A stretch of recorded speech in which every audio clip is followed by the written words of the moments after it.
Photoshop is expensive. It costs like $20 a month and $34 if you want to cancel anytime. I don't really want to pay for Photoshop, but you know it has all the best features.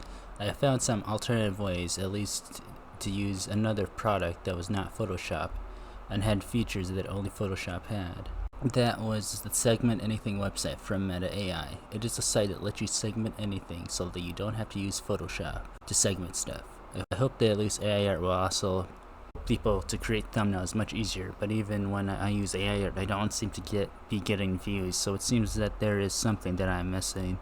I don't really know if that reason is low, so I used the money to get a commission on Fiverr by a very good thumbnail designer, and I still did not get views. I think it was like the topic of the video, not the thumbnail itself. I don't really think anyone cares about the 3 reasons AI will change stuff. The thumbnail is good.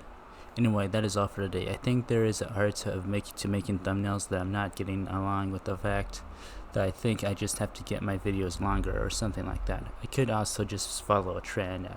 I did that with the cha-cha one. Anyway, that's all for today.